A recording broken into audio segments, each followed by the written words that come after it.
growing up or at any point in your life, did you ever struggle with your identity as, a musician, as an ethnic person, as whatever, just coming into your own and being confident in who you are?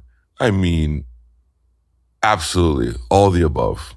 As a musician, as a Polynesian, as a young man turning into a man, all of those things.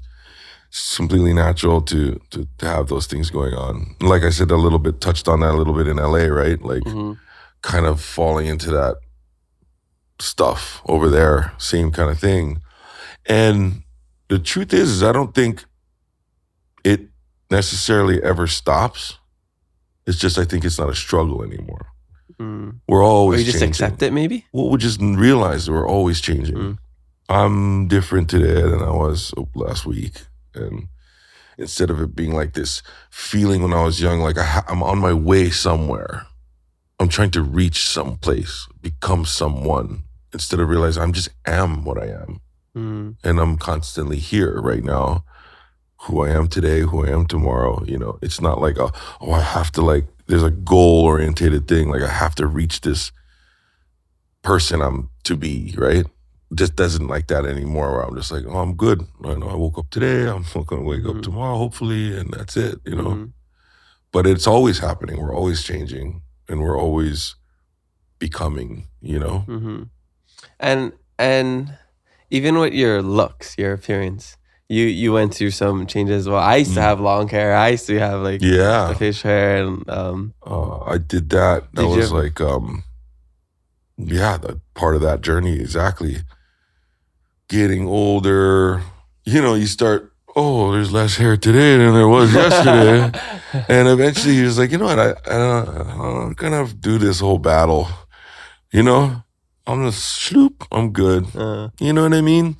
Yeah. That's what it was for me then. Plus I was going through some relationship changes, and it felt good to just start again. Let it all go. Man. Yeah. And so when we have certain looks and styles growing up, especially as a Polynesian, for me, I never felt like I'd looked Hawaiian, or if I would dress a certain way, I never felt like, oh, that's super local. So that would always be something that would kind of be in the back of my mind. And even you were like this total rocker dude. Did that ever play a factor in I feel like I don't look Polynesian? Yeah, right I think now. if I'm catching you right, I've done a lot of that growing up, being afakasi, right? You're in certain groups, or you're hanging out with your Hawai'i friends. You're not Hawai'i, enough. You're the token Polynesian guy. And then if I go with my cousins and stuff, barbecue, now I'm too white. You know what I mean? We always have this kind of thing going on, I feel like, as Polynesian people that are mixed. You have those feelings, I don't look Polynesian enough, or, right? And I think that's what you're talking about, right? And that's certainly happened with me in life, And even now, only recently, I think almost because of some of that stuff, 44 years old, only now putting myself to the fire finally and saying, okay, enough is enough. Start learning how to speak Hawaiian. Start learning how to speak Samoan. I dodged it all my life because it was this pent up energy, I should already know that kind, right? And it's embarrassing to say I never went down that journey yet. But enough is enough. Now I started meeting with friends, learning a little bit. And I'm on the journey finally after all these years, Oh, that's amazing. And it's Hawaiian Language Month this month. Yeah. There you go. Because it's true. It was I think what kept me from doing it all along was I should have already done it, right? It's that feeling of when you don't call a friend for too long, all of a sudden it gets harder to call them because it's all built up. Oh, the same with not exercising. Same thing. Yeah. It's gone so long. Now it's too much pressure on it, right?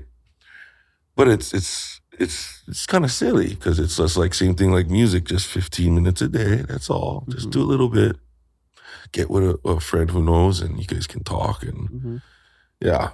Oh, that's super cool. Oh, I'm stoked to hear that you're going on I'm that a journey. little baby. Yeah, and that's totally fine, because even just knowing certain words, like I love languages, so I've learned multiple languages, and I'm currently learning Japanese. I think I'm on day 70 something of Duolingo, and like the goal isn't to become fluent in Japanese. That would be super cool, but it's just to know a few words and get a little bit deeper into my culture. You can kind of exactly, and it's fun. I go to like a Japanese restaurant. I'll be like, they're like, what do you want to drink? Mizu kudasai. Yeah, I'm going with you. You know all the good stuff.